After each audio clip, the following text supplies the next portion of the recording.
Welcome to That Weekend Feeling with Daron Mann. That Weekend Feeling brought to you once again by the Weekend Post and the Daily Dispatch Weekend Edition. For details on stories, go to heraldlive.co.za and dispatchlive.co.za. That Weekend Feeling today on the Conservation Trail, once again, a story run by newspapers all over South Africa during the course of the past week involving big cats getting their first taste of freedom at Thornhill in the Eastern Cape due to the efforts of Lionel de Lange. He grew up in the Eastern Cape. He's been based in the Ukraine for a number of years now. He, together with his organization, Warriors of Wildlife, bringing 6 cats safely rescued from the Ukraine, bringing them safely to South Africa. They were released near Thornhill, as we said. Lionel, thank you for joining us, and well done on yet another successful rescue and release. Hi, Darren. Thanks for having us on. And it was great to do it. But I must say, it's not just me. We've got a good team, a very small team, but a good team. And as you know, you've spoken to Anya before. She's the director of the organization as well. And without her doing what she does in Ukraine with all the documentation and dealing with the language barrier, even though I can speak a little bit of Russian, we do all our documentation in Ukrainian. So it's extremely difficult. And the bureaucracy, as you know, in South Africa, what it's like, it's that and more in Ukraine. So Anya does a seriously good job with all that over there. And then design, translator, interpreter, and her biggest obstacle is putting up with me.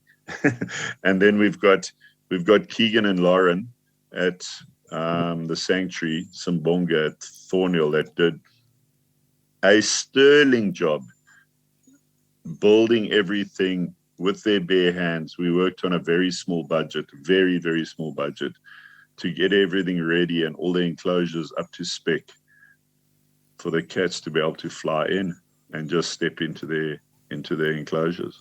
Okay, so you're based in the Ukraine, and that is where you've rescued a number of almost 30 cats now in total, together with this last batch of 6. That's where the cats come from. Mainly lions, a few tigers. I know you're also involved in bear rescues. But let's focus on the big cats. They all come from the Ukraine. Whereabouts in the Ukraine do they come from? How are you made aware of their situation and the fact that they need rescuing? And then maybe just talk us through the process, how long it takes from identifying cats that need help to actually getting them to a place like Simbonga.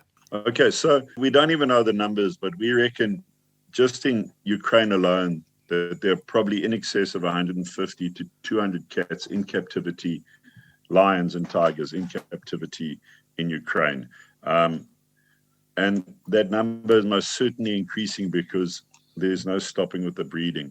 Fortunately, they haven't got into the whole lion bone trade, and I don't think that will ever happen. It's just a completely different mentality when it comes to killing an animal for no good reason. So that's one good thing. These cats have all been bred into captivity there, and it was in the olden days. Listen to me, I sound like I'm really old. Like a few years ago, the circuses and the traveling, you get a stationary circus in each city, and then you get traveling circuses. The first ban was on the traveling circuses, so no more wild animals in there. And now they're trying to ban private ownership of cats, but that's taking a lot longer than we were hoping. So now these guys are breeding. No one wants cats. They've increased the enclosure size. So a lot of people are sitting with unwanted animals. And as soon as they're not earning their owner any money, they then want to dump them. So that's where we get the cats from. We don't purchase them. We don't trade, and we don't breed. Anya, literally, we were driving from Johannesburg. So this is what happens. We were driving from Johannesburg to Port Elizabeth with these cats. And Anya got a call from Ukraine, a lady that's an activist. Everybody knows who we are now because of all the rescues that we've done. And she called us about 2 lions, a tiger, and a black jaguar that we've been aware of for a few years, but the owner never, ever wanted to give them up. And now with the new laws and all the pressure that we apply with press and on social media, Anya was called to say, please, can we help and take these cats? And Anya gets calls like that weekly. Daron, you have no clue how many of these animals are around. And then also you can buy a lion or a tiger or any wild animal online in Ukraine. So we use Gumtree in South Africa, and OLX is sort of works here, I think. But OLX is a huge trading platform in Ukraine, not just for all your household goods and everything else, but also for wild animals. And that's something that the government is not clamping down on at all. Lionel, if I might ask, do the owners of these cats that you're alerted to that need rescuing, do they give them up readily, or is that a bit of a fight for you as well? Some of them give them up readily. So our first residents that came to Simbonga, we've got a cat there called Nala. She's a stunning girl. They actually called us to say, we bought this cat online. They first tried to tell us they thought they'd bought a caracal, which was wrong anyway, but you've got to be really dumb to not see the difference.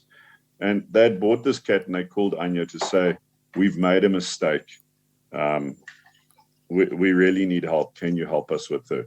And they gave that up readily. And what's cool about them is they now send me photographs of the dogs that they now rescue instead of taking in a wild animal. And they actually spread the word about how wrong it is to own a wild animal. These are very rich people. It's normally the sort of powerful people who want to show off their status. It's a status symbol for them that will have these cats.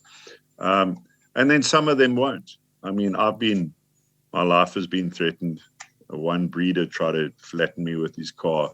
I've got another trader breeder now wanting to make up fictitious charges against me because we're doing their business damage. Lionel, if I could ask, just focusing on the process, so you're alerted to these cats. Some owners give them up readily, others don't. Now, there are going to be costs involved. Your organisation, Warriors of Wildlife, been running for a number of years now, but your income, is it all sourced via donors, or how do you finance these rescues?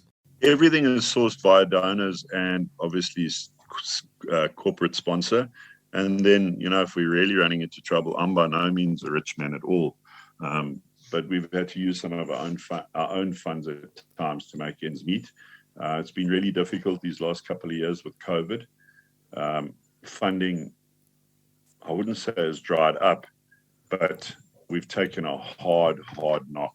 And so many of the other organizations. And then, the corporate sponsors that we've spoken to and who have helped us before dearly want to help us again. But they say, we're focusing on feeding the homeless and the unemployed and the starving people that has been brought on by this whole COVID pandemic. And I understand that. But still, they're still out there and they do help us, but not as much as they used to. Lionel, typically, what does it cost to bring a cat to rescue in South Africa from the Ukraine? Put a number on it. Okay, so I'd like to put a number on it, but can I tell you a quick story about that? Of course. So we had a quote from an airline. I don't want to bring the airline into disrepute or anything like that. We had a quote from an airline to fly the cats in November last year because we thought we would be ready. Unfortunately, we had major delays with the Eastern Cape government, which is a whole new story that you and I will chat about one day, Daron. So we had major delays and we had a quote to fly in these cats at $26,900. Okay. A corporate sponsor stepped in the logistics game and said, we'll help you to cover up to $30,000. So that's great. We were home and away to fly them in. That's a whack of money. That's like life-changing money. What's that? 450,000 Rand, 470,000 Rand. But the story doesn't end there. So COVID is used for all kinds of excuses on how much they're going to charge people. We left home on the Monday to go and pick up the cats. Were in two locations. I went into the ski resort in the mountains where the tigers and the lions were. And while we were driving there the second day to get there, we got a call from our corporate sponsor to say they don't know what to do. The price has just been increased overnight to $47,000 for the same number of cats on the same aircraft. No specs had changed. It was then a big backwards and forwards, many phone calls with me begging the airline to bring their price down. And they said to me, what can you afford? So I thought, well, we've got 30 promised. We can try and scrape together another 5. So I said, we can pay 35. They then came back to us and we settled on $38,000 just for the flights alone. So that is life-changing money for a lot of people. So to fly these 6 cats out here, $38,000, let's give it in rand terms. What are we at? 15 today. Let's call it that. It's 570 to 600,000 rand to fly them in.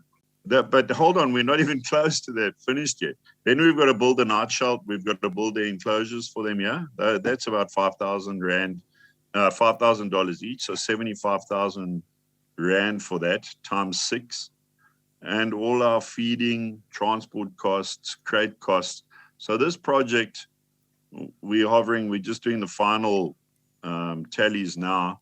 We're in at $70,000. And how do you decide where the cats will be released?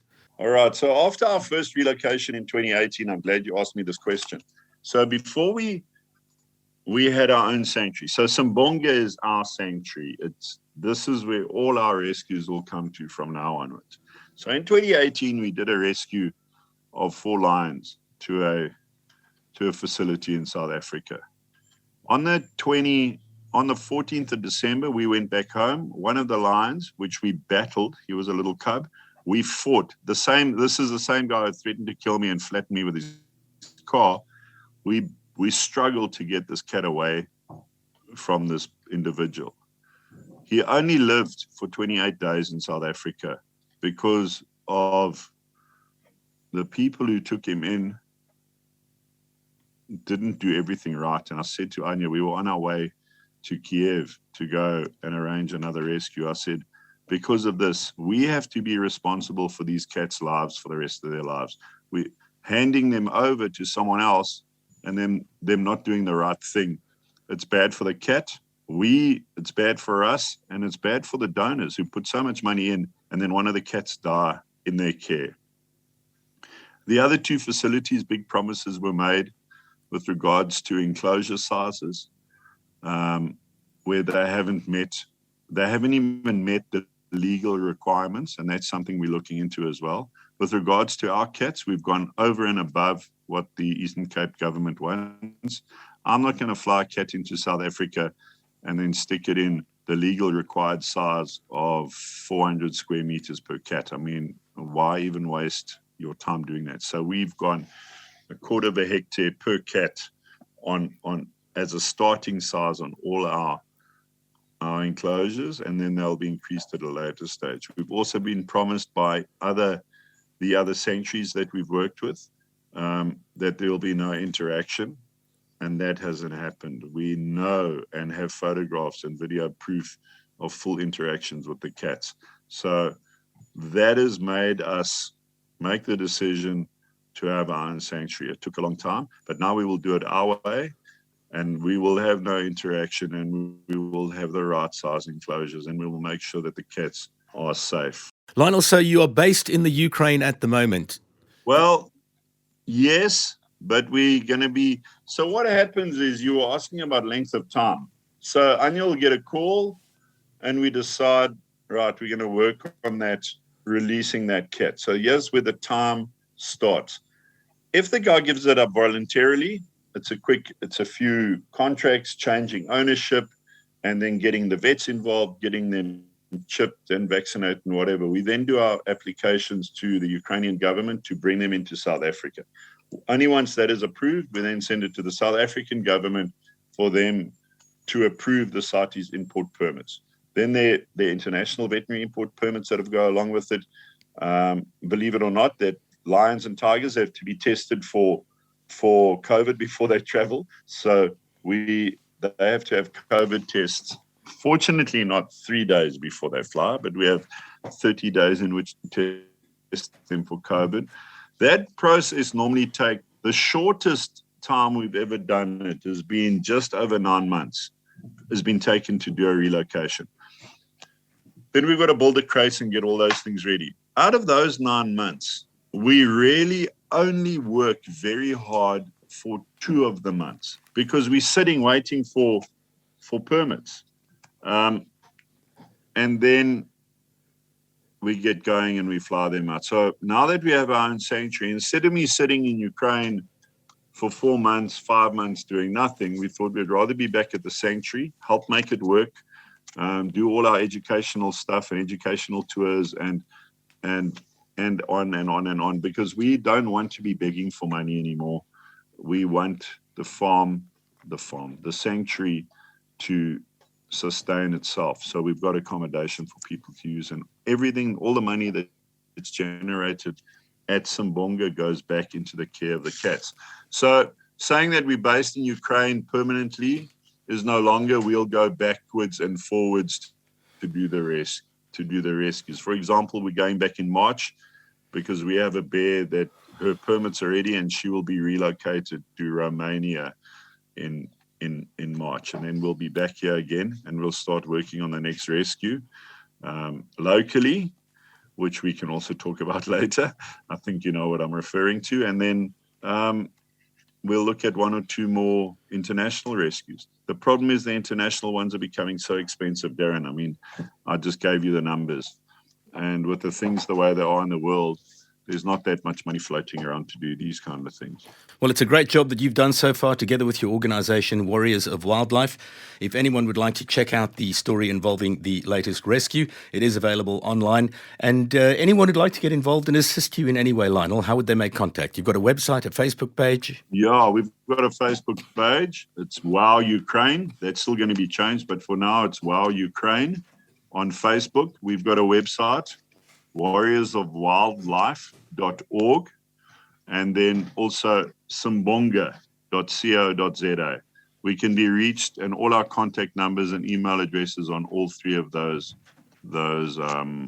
platforms.